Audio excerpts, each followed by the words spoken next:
Summer evening, 1998. A 13-year-old girl takes her dog for a walk and vanishes into the California dunes. The dog returns alone, leash dragging. 20 years of silence follow a family frozen in grief, a community haunted by questions, evidence sealed in boxes, gathering dust. Then, science evolves. DNA speaks where witnesses couldn't. A cold case breathes again. What took 2 decades to bury took 1 moment to resurrect. Before we get into the story, drop a comment with your country and the time right now. The evening air hung warm and still over Seaside, California, on June 12, 1998. Military housing stretched in neat rows across the former Fort Ord, where Navy families like the Williams had recently settled after transferring from Japan. 13-year-old Christina Marie Williams clipped the leash to Greg's collar, her golden retriever eager for their nightly walk. "Be back before dark," her father called from the kitchen window. Christina waved and headed toward the familiar trails that wound through the abandoned military property. The base had been decommissioned years earlier, leaving behind a maze of empty buildings and overgrown paths that led to the coastal dunes. It was peaceful here, a place where a young girl could think, where her dog could run freely through the tall grass. An hour later, Greg returned alone. The leash dragged behind him across the driveway, his panting the only sound in the sudden stillness. Christina's parents stepped outside, calling her name, their voices carried across the empty streets, bouncing off the walls of vacant barracks. By nightfall, panic had settled over the Williams household, like fog rolling in from Monterey Bay. The missing person report was filed within hours. Local police coordinated with the FBI, while remaining military police secured the Fort Ord perimeter. Word spread quickly through the tight-knit military community. Evening news bulletins interrupted regular programming. A 13-year-old girl had vanished from the quiet streets of Seaside, leaving behind only questions and a dog that couldn't speak. Dawn broke gray and cold over Fort Ord, as hundreds of volunteers assembled in the pre-dawn darkness. Search and rescue teams spread across the dunes like a human net, their voices calling Christina's name into the wind. Helicopters circled overhead, their rotors beating a steady rhythm against the morning sky. K-9 units worked the trails where Christina was last seen, following scent trails that led nowhere. Sheriff's deputies walked shoulder to shoulder through the tall grass, their eyes scanning for any trace of the missing girl. The FBI established a command center in an abandoned military building, coordinating efforts between local police, federal agents, and civilian volunteers. Maps covered every surface, marked with grid patterns and search zones. Radio chatter filled the air, reports of possible sightings, false alarms, dead ends. By midday, a witness came forward, claiming to have seen a man near the trail the previous evening. The description was vague, medium height, dark clothing, but it was something. Investigators canvassed the area, knocking on doors of nearby homes, questioning anyone who might have been in the vicinity. Media coverage intensified by the hour. News vans lined the streets outside Fort Ord, their satellite dishes pointed skyward. Christina's school photo appeared on television screens across California, a smiling girl with bright eyes and hopes for the future. The community rallied around the Williams family. Neighbors organized meal trains, businesses donated supplies, and churches held prayer vigils. But as the sun set on the second day, Christina remained missing. July brought unbearable heat to the search effort. The initial urgency had given way to grim determination as days stretched into weeks without a trace. Christina's parents appeared on television, their faces etched with exhaustion and desperate hope. "Please," her father spoke into the cameras, his Navy training barely containing his emotion. "If someone has our daughter, just let her come home. That's all we want." The FBI had collected scent articles from Christina's bedroom clothing, personal items that carried her essence. Tracking dogs worked these trails repeatedly, following phantom scents that led to nothing but empty fields and abandoned buildings. A profile emerged from the Federal Behavioral Unit. The disappearance likely involved an abduction by someone familiar with the area, possibly a known predator. The assessment sent chills through Seaside. Parents began keeping their children indoors. The carefree atmosphere of the former military town dissolved into watchful suspicion. Tips poured in from across the state. Christina had been spotted in San Francisco, in Los Angeles, in small towns along Highway 1. Each lead demanded investigation. Each hope crumbled under scrutiny. The command center's walls filled with dead-end reports and false sightings. Public fear grew with each passing day. Local news stations ran daily updates, showing the same school photo, repeating the same desperate plea for information. Children who once rode bikes freely through the neighborhoods now played only in fenced yards under parental supervision. As summer faded into silence, the terrible possibility began to settle over everyone. Christina might not be coming home. January 12, 1999. 7 months after Christina's disappearance, hikers exploring the remote sections of Fort Ord made a discovery that would change everything. The skeletal remains lay partially concealed in a depression near an abandoned military building, just 3 miles from the Williams home. The site was immediately cordoned off as investigators carefully documented every detail of the scene. Forensic examination confirmed what everyone had feared. But no one wanted to believe. The remains belonged to Christina Marie Williams. Her dental records provided positive identification, ending months of agonizing uncertainty with devastating finality. The medical examiner's report brought both answers and frustration. While the remains confirmed homicide, the cause of death could not be determined. Time and exposure had erased too many clues, leaving investigators with evidence of murder, but no clear indication of how Christina had died. The news hit Seaside like a physical blow. Shock headlines filled local papers. The missing person case that had consumed the community for 7 months was now officially a murder investigation. Evidence teams combed through every inch of the discovery site, collecting soil samples, fabric fragments, and anything that might yield forensic information. Christina's clothing, preserved despite months of exposure, was carefully bagged and transported to crime laboratories for analysis. The investigation entered a new phase 1 focused on evidence rather than search efforts. Detectives began building a case around what little physical material they had recovered, knowing that whoever had killed Christina had left traces behind. The community's vigils took on a different character, now no longer searches for the living, but memorials for the dead. The early 2000s brought new hope in the form of emerging DNA technology. Evidence collected from Christina's clothing was carefully processed and entered into the limited databases available at the time. The biological samples yielded a clear DNA profile, male, unidentified, with no match in the system. Investigators now had a genetic fingerprint of Christina's killer, but no name to attach to it. Attention focused on a local man with a troubling history, Charles Allen Holifield, a convicted sex offender whose previous crimes involved violent attacks against teenage girls. His criminal record painted a picture of escalating violence and predatory behavior that fit the FBI profile. Detectives approached Holifield's girlfriend, seeking to establish his whereabouts on the night of June 12, 1998. Her statement was unequivocal. Holifield had been with her all evening, watching television and drinking beer. The alibi was solid, corroborated by details that seemed impossible to fabricate. The investigation stalled. Without additional evidence to contradict the girlfriend's statement, prosecutors could not move forward with charges. Holifield remained a suspect, but one protected by an ironclad alibi. Public frustration mounted as the case appeared to reach a dead end. Community members demanded answers that investigators simply could not provide.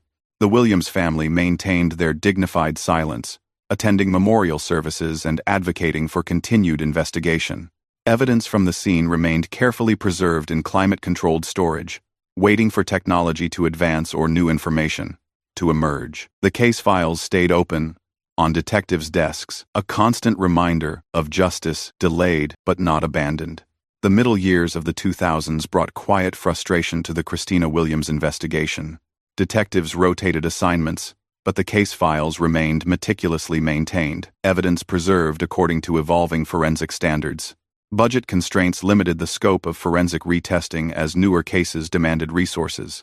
Christina's evidence sat in secure storage, protected but unused, while advances in DNA technology proceeded at laboratories across the country. The Williams family adapted to a new reality, living with permanent uncertainty, while maintaining hope for eventual resolution. Annual memorial services became community tradition, keeping Christina's memory alive in a town that had learned to carry collective grief. Local law enforcement underwent changes as well. New officers joined the force, many unfamiliar with the original investigation, but briefed on its significance. The case became part of departmental culture, a reminder of the persistence required for true justice. Advances in DNA analysis were whispered about in forensic circles. Touch DNA, STR profiling, and enhanced sensitivity testing promised new possibilities for degraded samples, but these techniques remained expensive and largely experimental, unavailable to smaller jurisdictions like Monterey County. The community maintained its vigilance, despite the passage of time. Christina's school friends graduated, went to college, started families of their own, yet her memory remained vivid, a young life cut short a mystery that defined a generation's coming of age in Seaside. By 2010, more than a decade had passed since Christina's murder. The case appeared destined for permanent cold status, another file in the growing backlog of unsolved homicides. 13 years after providing Charles Allen Hollifield's alibi, his former girlfriend walked into the Monterey County Sheriff's Office with a confession that would change everything. Sitting across from investigators in a sterile interview room, she spoke words that had been trapped inside her for more than a decade. "I lied. He wasn't with me that night." The recorded statement detailed years of fear and manipulation. Hollifield had controlled her through intimidation, making her believe that lying to police was the only way to protect herself from his violence. The weight of that deception had eaten away at her conscience until she could no longer bear the guilt. "I kept thinking about that little girl," she said, tears streaming down her face. "About her family never knowing what happened. I couldn't live with it anymore." The recantation shattered the barrier that had protected Hollifield for 13 years. Investigators immediately recognized the significance. The alibi that had stalled the investigation was built on coercion and fear. News of the development spread quickly through law enforcement channels. The district attorney's office began reviewing the case files, weighing the implications of the new testimony against the aged evidence. Community whispers grew louder as word leaked about significant developments in the Christina Williams case. Local newspapers picked up the story, reporting that new information had emerged in the long-dormant investigation. The Williams family received a carefully worded phone call from investigators. There had been a breakthrough, and the case would be reopened with renewed focus. The Monterey County Forensic Laboratory in 2016 bore little resemblance to its counterpart from 1999. Advanced equipment lined the walls, machines capable of extracting DNA from samples once considered too degraded for analysis. Christina's evidence had been waiting 18 years for this moment. Her clothing, carefully preserved in climate-controlled storage, yielded biological material that earlier technology could not interpret. STR-DNA profiling and touch DNA analysis revealed profiles invisible to previous testing methods. The breakthrough came on a routine Tuesday morning. A forensic analyst stared at computer screens displaying genetic markers, comparing the DNA profile extracted from Christina's clothing against samples in the expanding CODIS database. The match appeared with mathematical certainty: Charles Allen Hollifield. Probability calculations showed odds of approximately 1 in several billion that the DNA belonged to anyone else. Laboratory supervisors verified the results through multiple independent tests. Chain of custody documentation was reviewed and confirmed intact. The evidence that had waited nearly 2 decades finally had a voice. Phone calls went out immediately to investigating officers and prosecutors. After 18 years of wondering, they finally had irrefutable proof connecting Hollifield to Christina's murder. The legal team began preparing for what they knew would be a complex prosecution. Hollifield's defense would certainly challenge the age of the evidence, the chain of custody, and the reliability of DNA testing on degraded samples. But the science was clear, the documentation complete. Christina Marie Williams could finally have her day in court, even if she could not be there to see it. April 2017 brought media attention back to Seaside for the first time in years. The Monterey County District Attorney's Office had called a press conference to announce developments in the Christina Williams case. Reporters packed the courthouse steps as the district attorney approached the microphones. The Williams family stood nearby, their faces reflecting 19 years of patient waiting. "Today, we announce the arrest of Charles Allen Hollifield for the kidnapping and murder of Christina Marie Williams," the prosecutor declared. "Advanced DNA testing has provided the evidence needed to move forward with representing our Live 70 prosecution." The announcement detailed the scientific breakthrough that had cracked the case: touch DNA analysis, revealing Hollifield's genetic material on Christina's clothing. The technology that had seemed like science fiction in 1998 had become routine forensic practice by 2016.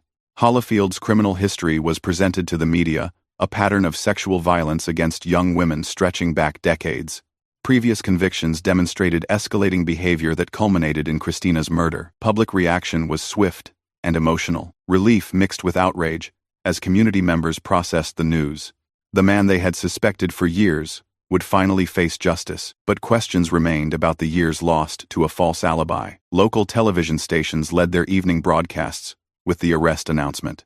Social media exploded with commentary from residents who remembered the original search efforts. The case would now move through the court, system. But after 19 years of uncertainty, the Williams family finally had answers. Justice had been delayed, but it would not be denied.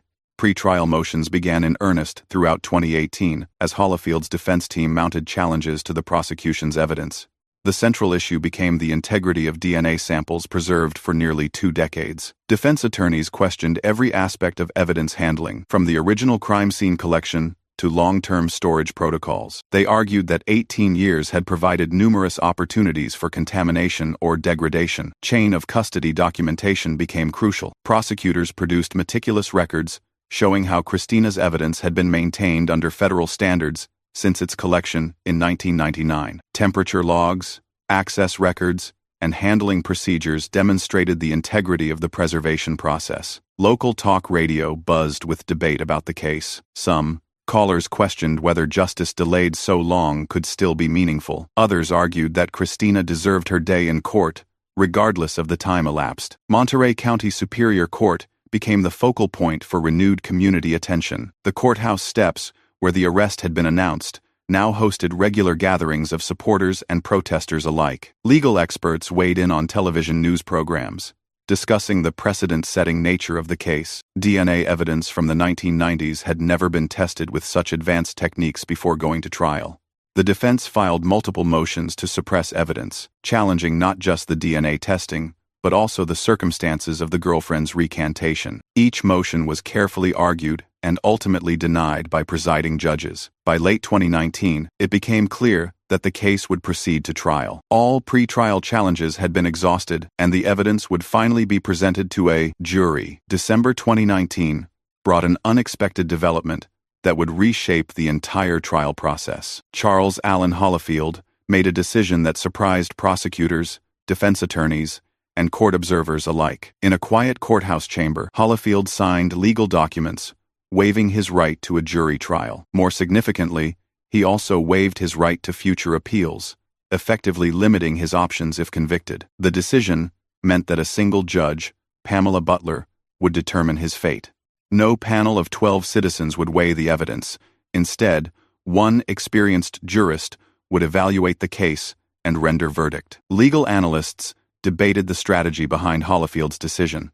Some suggested he hoped to avoid the emotional impact of victim testimony on a jury. Others believed he was trying to avoid the possibility of a death penalty recommendation from citizen jurors. The Williams family received news of the waiver with mixed emotions. Some saw it as cowardice, an attempt to avoid full accountability before the community he had harmed. Others viewed it as a path to closure that avoided the uncertainties of jury deliberation. Judge Pamela Butler accepted the waiver and began preparing for a bench trial. Her reputation for fairness and analytical precision made her well-suited for the emotional case ahead. Community reaction was divided. Local newspapers published editorials questioning whether Hollifield deserved the right to choose his form of trial. Letters to the editor revealed deep feelings about justice and procedure. A bench trial was scheduled for early 2020, ending 2 decades of waiting with a promise of resolution. March 2020 arrived with unusual tension in Monterey County Superior Court.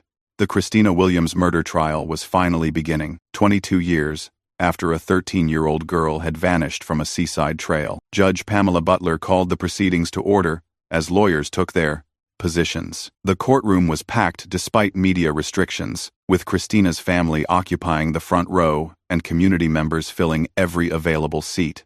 The prosecutor's opening statement was methodical and measured. The case would be built on 3 pillars: DNA evidence linking Hollifield to Christina's clothing, his pattern of violent crimes against young women, and the timeline that placed him in the area when Christina disappeared. The evidence will show that Charles Hollifield abducted, attacked, and murdered Christina Marie Williams, the prosecutor stated. Advanced forensic science has given Christina a voice she was denied in life. Defense attorney countered by questioning the reliability of 18-year-old evidence. He argued that time had degraded not just the physical samples but also the memories of witnesses who would testify about events from decades past. This case asks you to accept conclusions based on evidence that has passed through countless hands over 2 decades, the defense argued. The passage of time creates reasonable doubt about everything we think we know. Judge Butler listened intently, taking notes as both sides outlined their strategies. The emotional weight of the case was evident in the courtroom's atmosphere. Years of grief and hope condensed into legal arguments about science and memory. The trial's midpoint arrived with testimony that would prove decisive. Forensic experts took the witness stand to explain the DNA evidence that had cracked the case wide open. Dr. Sarah Chen, the laboratory supervisor who had overseen the 2016 testing, presented her findings with scientific precision. Charts and graphs filled the courtroom screens, showing genetic markers that matched Hollifield's DNA to samples from Christina's clothing. The STR analysis revealed a complete DNA profile, Dr. Chen testified. The probability that this DNA belongs to someone other than Mr. Hollifield is approximately 1 in 14 billion. The defense attorney pressed her on contamination possibilities, questioning every step of the testing process. Dr. The 40-teen, Ben Chen remained calm and thorough, explaining the multiple safeguards that prevented cross-contamination in modern forensic laboratories. We tested the evidence multiple times using different techniques, she explained. Each test confirmed the same genetic markers. The results are scientifically certain. Press headlines that evening proclaimed "cold case breakthrough" as news outlets across California reported on the forensic testimony. Legal experts called the DNA evidence overwhelming and virtually unassailable. The prosecution had gained significant momentum. Hollifield's defense team faced the challenge of casting doubt on evidence that appeared scientifically bulletproof. Community reaction was swift and emotional. Local television stations interviewed longtime residents who remembered the original search efforts. Many expressed relief that modern science had finally provided answers that had eluded investigators for 2 decades. The trial was approaching its climax, with the most devastating evidence yet to come. The courtroom darkened as prosecutors presented a digital reconstruction of Christina's final walk through Fort Ord. Maps and satellite imagery filled the large screens, showing the route from her home to the discovery site.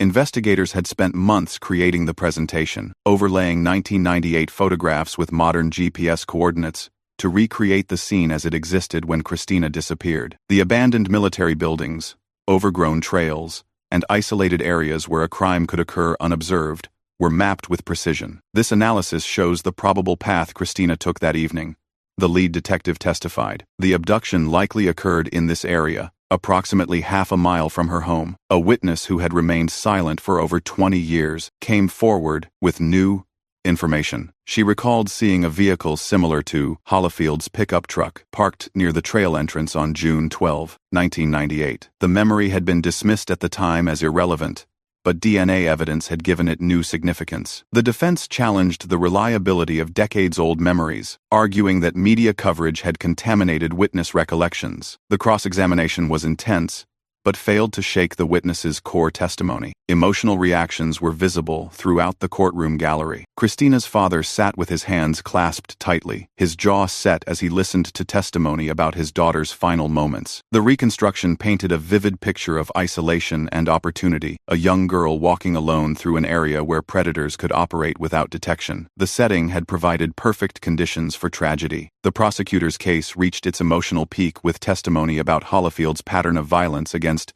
young women. Certified records documented a decades-long history of sexual assault and violent crimes. Previous victims, now adult women, took the witness stand to describe attacks that bore striking similarities to Christina's case. The pattern was unmistakable. Hollifield targeted teenage girls in isolated areas, using intimidation and physical violence to control his victims. "He approached me near the bus stop," one survivor testified. "I was 15. He said he would kill me if I screamed." The testimony was devastating in its consistency. Multiple women described similar tactics, similar threats, and similar violence.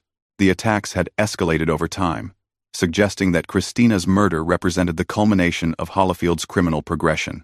Defense attorneys objected repeatedly to the pattern evidence, arguing that prior bad acts were prejudicial and irrelevant to the specific charges.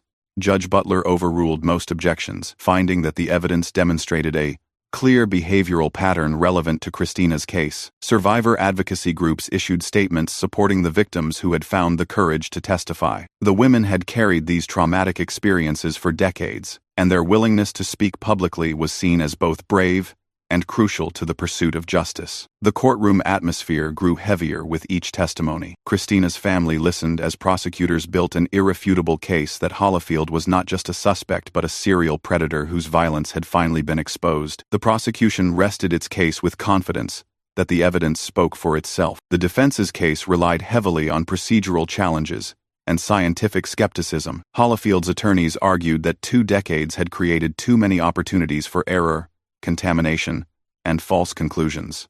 Cross-examination of the DNA analyst focused on statistical interpretation and laboratory protocols. The defense suggested that the complex testing procedures used on degraded samples could produce misleading results. Isn't it true that touch DNA analysis is less reliable than traditional DNA testing? The defense attorney questioned. The forensic expert maintained her position. Touch DNA has been validated through thousands of cases. The techniques we used are scientifically accepted and legally admissible. The defense also emphasized the absence of a murder weapon or clear cause of death. They argued that while DNA proved contact between Hollifield and Christina, it did not necessarily prove murder. DNA evidence shows Mr. Hollifield had contact with the victim, the defense stated. But contact does not equal murder. The prosecution has failed to prove how Christina Williams died. Public opinion began to split between those who found the DNA evidence conclusive and others who questioned whether reasonable doubt remained. Local newspapers published editorial commentary examining both sides of the scientific debate. The defense presentation was thorough, but failed to generate the skepticism needed to overcome the prosecution's evidence. Emotional exhaustion was visible throughout the courtroom as the trial neared its conclusion. Judge Butler prepared to weigh all evidence and render a verdict that would finally close one of California's longest-running cold cases. March 20, 2020, arrived with palpable tension in Monterey County Superior Court. After weeks of testimony and months of preparation, Judge Pamela Butler was ready to deliver her verdict. The courtroom was packed beyond capacity. Christina's family sat in the front row, their faces reflecting 22 years of patient waiting. Media representatives filled the gallery, while community members stood along the walls. Judge Butler entered precisely at 9 a.m. Her expression was solemn but composed as she reviewed the thick folder of evidence before her. The court has carefully considered all evidence presented, Judge Butler began. The DNA evidence linking the defendant to the victim's clothing is scientifically valid and legally conclusive. She methodically reviewed each element of the prosecution's case, addressing the defense's challenges point by point. The pattern of prior violence, the timeline evidence, and the forensic testimony all supported a finding of guilt. The court finds the defendant guilty of first-degree murder with special circumstances, Judge Butler declared. The evidence proves beyond reasonable doubt that Charles Allen Hollifield kidnapped and murdered Christina Marie Williams. Silence fell over the courtroom. Christina's father closed his eyes and took a deep breath. 22 years of wondering had finally ended. Breaking news alerts went out across California as reporters rushed to file their stories. The Christina Williams case had finally reached its conclusion, but the emotional impact was only beginning to be felt. Sentencing would follow, but the verdict itself represented justice long delayed, yet finally delivered. The sentencing hearing took place later that afternoon. In the same courtroom, Judge Butler had reviewed California's sentencing guidelines and considered the special circumstances that elevated the crime. The court sentences Charles Allen Hollifield to life imprisonment without the possibility of parole, Judge Butler announced. The aggravated nature of this crime against a child demands the maximum sentence allowed by law. Hollifield showed no emotion as the sentence was pronounced. His defense team made no statements and filed no motions for appeal, consistent with his earlier waivers. The Williams family received the sentence with quiet dignity. After more than 2 decades of uncertainty, they finally had the closure they had sought through countless vigils, interviews, and public appearances.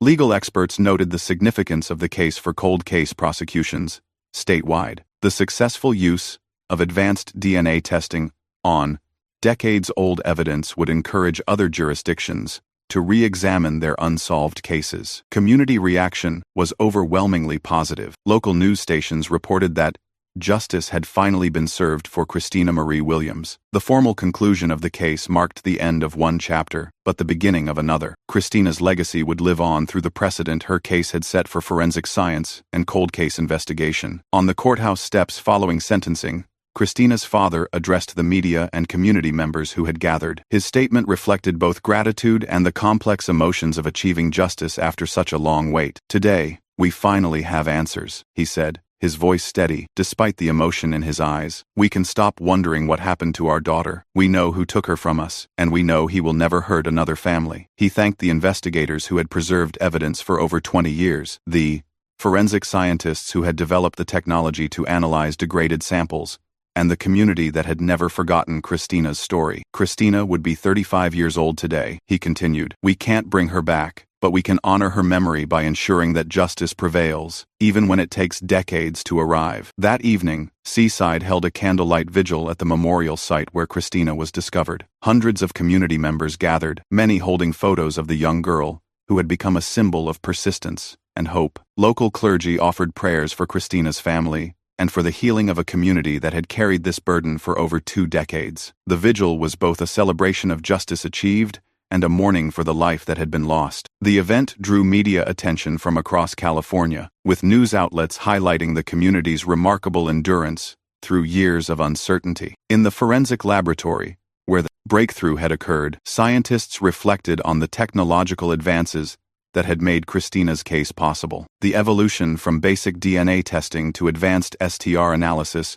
represented a revolution in criminal investigation. Dr. Essa 14-4 Essa Sarah Chen, who had led the testing team, explained how evidence preservation had been crucial to the case's resolution. The investigators in 1999 followed protocols that seemed excessive at the time, she noted. Their attention to detail made this conviction possible 18 years later. The laboratory had become a model for other jurisdictions, seeking to resolve cold cases through advanced DNA testing. Requests for similar analysis had increased dramatically, following the publicity around Christina's case. Diagrams showing the DNA match were preserved as evidence of the scientific certainty that had finally brought justice. The genetic markers that proved Hollifield's guilt represented the convergence of patience and technology. Renewed trust in forensic science emerged from the successful prosecution.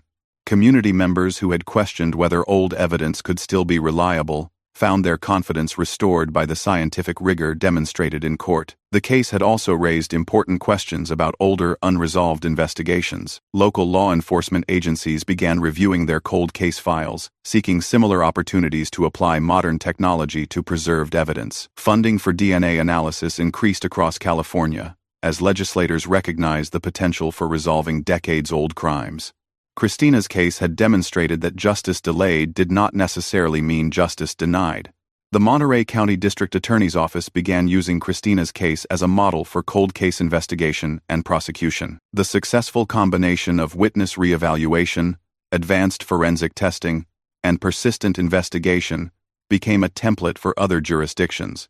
Policy drafts for a formal cold case task force were developed, incorporating lessons learned from the Williams investigation. The protocols emphasized evidence preservation, regular review of advancing technology, and the importance of maintaining community connections. New state grants were approved specifically for DNA backlog reduction and cold case analysis. Christina's case had demonstrated the value of investing in forensic technology and long-term investigation efforts. Media coverage praised the perseverance shown by law enforcement agencies that had refused to abandon the case despite years without progress. The story became a symbol of what could be achieved when investigators maintained hope and communities demanded justice.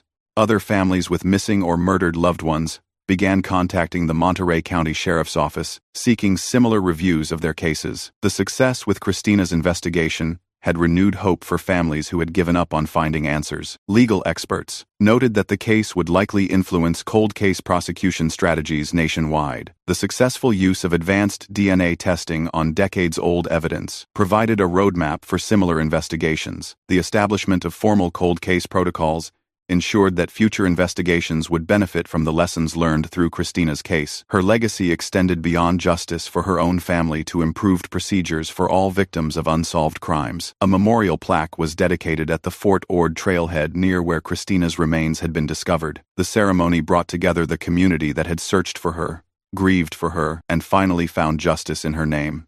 The bronze plaque bore a simple inscription: Christina Marie Williams, 1985-1998, forever in our hearts, never forgotten by her community. Former searchers attended the dedication, many now showing the gray hair and weathered faces that marked the passage of 2 decades. They had been young parents and teenagers when Christina disappeared. Now they brought their own children and grandchildren to honor her memory. Local officials spoke about the importance of community persistence in achieving justice. The case had demonstrated that ordinary citizens, through vigilance and advocacy, could make a difference in the pursuit of truth. Children from the local elementary school participated in a balloon release, sending white balloons into the coastal sky as a symbol of Christina's spirit. The sight was both beautiful and heartbreaking, a community's way of saying goodbye to a child they had never stopped trying to bring home. The memorial site became a place of reflection, where visitors could contemplate the intersection of loss and justice.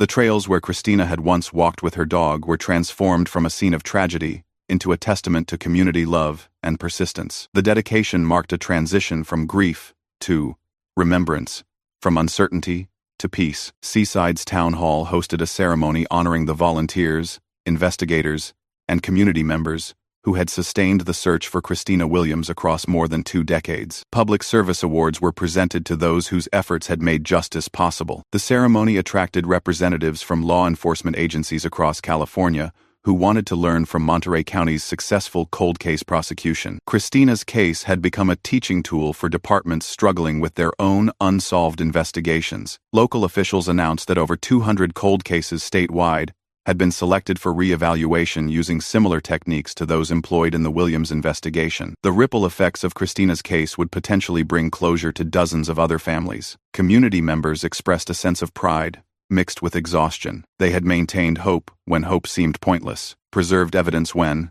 technology couldn't yet use it, and demanded justice when justice seemed impossible. The ceremony also acknowledged the emotional toll that the long investigation had taken on everyone involved. Counseling services were made available for community members who needed support in processing the resolution of a case that had defined their lives for so long. Christina's father spoke briefly, expressing gratitude for the community that had never allowed his daughter to be forgotten. "You kept her alive in your hearts when we couldn't hold her in our arms," he said. The gathering represented the end of one chapter and the beginning of another, a community moving from grief to healing while carrying Christina's memory forward. As sunset painted the sky above Fort Ord, the trails where Christina Williams had taken her final walk stood quiet and peaceful. The coastal wind rustled through the grass where searchers had once called her name, where evidence had waited decades to speak, and where justice had finally been served. Documentary film crews visited the site regularly now, drawn by the story of persistence that had captivated true crime audiences nationwide. The case had become a symbol of what could be achieved when communities refused to surrender hope. Christina's preserved case file was archived permanently in the Monterey County Records Facility, ensuring that future investigators could study the techniques that had brought closure after 22 years. Her case would teach new generations of forensic scientists and criminal investigators. The balance between closure and memory remained delicate. Justice had been served, but Christina would never come home. Her family had answers, but answers could not restore the decades of life that had been stolen. In the growing darkness, the memorial plaque caught the last light of day. The community that had searched for Christina, mourned her, and finally found justice in her name, would continue to remember. Their persistence had proven that some truths are too important to remain buried, some voices too precious to be silenced by time. The Fort Ord trails stretched into shadow, transformed from a place of tragedy into a testament to the power of collective memory. Here, a 13-year-old girl's story had become larger than one family's grief. It had become a community's promise that no child would be forgotten, no case abandoned, no voice ignored. Charles Allen Hollifield would spend the rest of his life behind bars, but his conviction represented more than personal justice. It demonstrated that patience, science, and unwavering determination could overcome even decades of silence. As darkness settled over Seaside, the lights of homes flickered on across the former military base. Families gathered for dinner, children played in yards that were safe again, and parents told bedtime stories with the comfort of knowing that justice, though delayed, had finally prevailed. Christina Marie Williams had found her peace. Her community had found its healing. And somewhere in the intersection of memory and justice, a young girl's legacy lived on a reminder that truth, like love, endures beyond time itself. The camera faded on trails where a community had refused to forget, where science had finally given voice to the voiceless, and where justice had proven that some stories are too important to end in silence.